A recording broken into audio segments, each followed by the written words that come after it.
ഈ പടയപ്പയെ കൊണ്ട് മൂന്നാറുകാർ പൊറുതിമുട്ടിയിരിക്കുകയാണ്. വീണ്ടും ദേ കുറ്റിയാർ വാലി എസ്റ്റേറ്റില് പടയപ്പ ഇറങ്ങിയിട്ടുണ്ട്. നമുക്ക് ആദ്യം ആ ദൃശ്യങ്ങൾ കാണാം.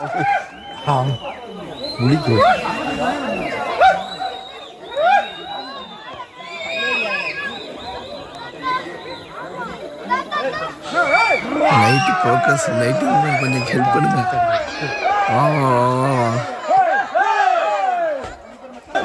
அண்ணாத்தே ஆளை கொள்ளத்தான் போய் நிற்கி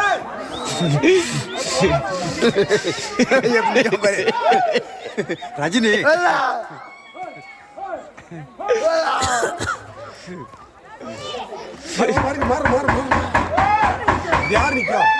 ജെയിനിസ് രാജു ആണ് നമുക്കൊപ്പം ഉള്ളത്.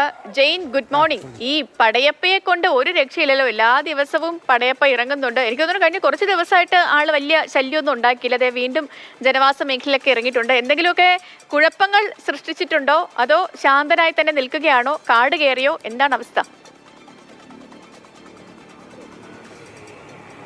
സേതു, ഈ തെരഞ്ഞെടുപ്പ് പ്രചരണം വളരെ സജീവമായതിനു ശേഷം പടയപ്പ ഇറങ്ങിയിരുന്നില്ല. ഇപ്പോൾ ഒരു നിശബ്ദ പ്രചരണം ആരംഭിച്ചതോടുകൂടിയാണ് പടയപ്പ വീണ്ടും ജനവാസ മേഖലയിലേക്ക് എത്തുന്നത്. കുറ്റിയാർ വാലിയിലാണ് കഴിഞ്ഞ രാത്രി എത്തിയത്. നേരത്തെ നമുക്കറിയാം, മതപ്പാടുണ്ടായിരുന്ന സമയത്ത് കുറച്ചുകൂടി അക്രമാസക്തനായിരുന്നു. പക്ഷേ ഇപ്പോൾ ശാന്ത സ്വഭാവത്തിലാണ് പടയപ്പയുള്ളത്. അവിടെ ഈ തോട്ടം തൊഴിലാളികളുടെ ചെറിയ കൃഷിയുണ്ട്, അടുക്കളത്തോട്ടം, അതൊക്കെ നശിപ്പിച്ചു. അതിനുശേഷം അവിടെ നിന്ന് മടങ്ങി എന്നുള്ളതാണ് നമുക്ക് ലഭ്യമാകുന്ന വിവരം. മടങ്ങിയാലും ഈ ജനവാസ മേഖലയ്ക്ക് സമീപത്ത് തന്നെയാണ് ഈ ആനയുടെ ഒരു ആവാസ മേഖല എന്ന് പറയുന്നത്.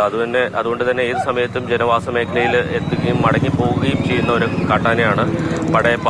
എന്തായാലും RRT സംഘം ഈ ആനയെ നിരീക്ഷിക്കുന്നുണ്ട്. അതാണ് ഈ കാര്യത്തിൽ ഏറ്റവും പ്രധാനപ്പെട്ടത്. മറ്റ് അക്രമ സംഭവങ്ങളോ ആർക്കെങ്കിലും പരിക്കോ ബുദ്ധിമുട്ടോ ഉണ്ടാകാതിരിക്കാനുള്ള ഒരു നിരീക്ഷണം RRT സംഘം ഉള്ളതുകൊണ്ട് നടക്കുമെന്നാണ് പ്രതീക്ഷിക്കുന്നത്. കാരണം പടക്കമൊക്കെ പൊട്ടിച്ച് ആനയെ ഓടിക്കാൻ കഴിയും. അപ്പോൾ അത്തരം കാര്യങ്ങൾ ഒരു ഏതെങ്കിലും രീതിയിൽ ആളുകൾക്കൊരു ബുദ്ധിമുട്ടുണ്ടാകാതിരിക്കാനുള്ളൊരു ക്രമീകരണമാണ് ആവശ്യമായിട്ടുള്ളത്. പടയപ്പ ജനവാസ മേഖലയിൽ ജീവിക്കുന്ന ഒരു കാട്ടാനയാണ്. അതുകൊണ്ട് തന്നെ അതിനെ എല്ലാ സമയത്തും ജനവാസ മേഖലയിൽ നിന്ന് അകറ്റി നിർത്തുക എന്നത് പ്രായോഗികമല്ല. പക്ഷേ നിരീക്ഷണമാണ് ആവശ്യം.